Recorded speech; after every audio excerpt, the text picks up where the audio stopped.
पुष्प 52 अग्निहोत्र और नारी शक्ति भाग 1। 19 दिसंबर 2021 को माधव आश्रम भोपाल पहली बार जाने का दिव्य योग आया। उस समय दत्त जयंती थी। आश्रम में प्रतिदिन सवेरे शाम नियमित रूप से अग्निहोत्र संपन्न होता ही है।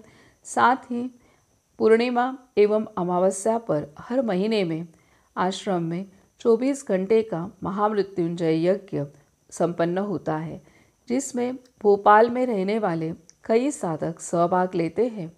मेरा आश्रम जाना हुआ उस समय वहाँ कई साधकों से मेरी मुलाकात हुई। मैंने उनके अनुभव सुने। इसके अलावा उस समय आदरणीय नलिनी दीदी जी के साथ आत्मीय संवाद का सौभाग्य प्राप्त हुआ। नलिनी दीदी जी के आकार में साक्षात सद्गुरु शक्ति कार्यरत है। दीदी का व्यवहार अत्यंत सहज सरल है, इसलिए हम उनकी महानता को समझ नहीं पा सकते हैं। ऐसे महान नलिनी दीदी जी से कई बातें गहराई से सुनी एवं समझ ली, जिससे कई बातें स्पष्ट हो गई। उस संवाद में अनेक विशेष महसूस किए। उनमें से एक बातचीत आज के लेख का विषय है, विषय जो अत्यंत नाजुक है, संवेदनक्षम है। आदरणीय नलिनी दीदी जी ने बताया कि जो लड़के लड़कियां बचपन से यानी स्कूल की उम्र से अग्निहोत्र करते हैं, अगर वे आगे की शिक्षा के लिए हॉस्टल में रहने के लिए भी जाते हैं तो वहाँ भी अग्निहोत्र करते हैं।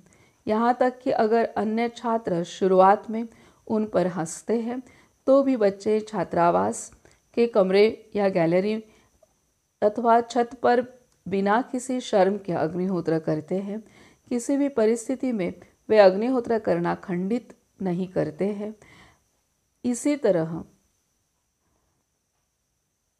तरह विवाह करके ससुराल जाने वाली कन्याएं भी अग्निहोत्र ससुराल में करती हैं और दूसरों को भी प्रेरित करती हैं।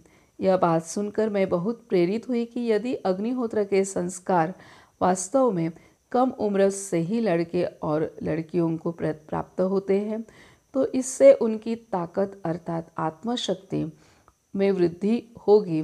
खासकर लड़कियों के लिए आत्मबल बढ़ाना बहुत ही जरूरी है, क्योंकि आज के आधुनिक जीवन शैली और मीडिया के कारण लड़कियां समाज में नकारात्मक, अव्यवस्थित, विकारी दृष्टिकोण के संपर्क में अधिक होती हैं, जहां घर घर और समाज में विचारों का प्रदूषण बढ़ गया है।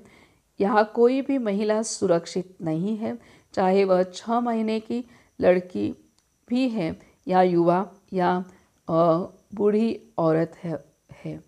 इसके लिए हम सभी जिम्मेदार हैं, क्योंकि हमने बदलते समय के अनुसार आधुनिक जीवन शैली की आंख मूंद कर नकल की है और अपनी संस्कृति को पूरी तरह से भंग कर रहे हैं। जीवन जीने के लिए जो सही है उसे समय के साथ अपनाने की ज़रूरत है, लेकिन हमारे अनुष्ठानों की जड़ों को पकड़ना भी उतना ही महत्वपूर्ण है। यह हमारी संस्कृति है जो हमारे व्यक्तित्व के चारों ओर एक सुरक्षात्मक ढाल बनाती है। हमारी सनातन संस्कृति हमारे व्यक्तित्व के शारीरिक, मानसिक, बौद्धिक एवं आध्यात्मिक स्तर को शक्तिशाली एवं परिपूर्ण बनाने में योगदान देती है। संस्कृति ही हमें आत्मनिर्भर एवं मजबूत बनाती है।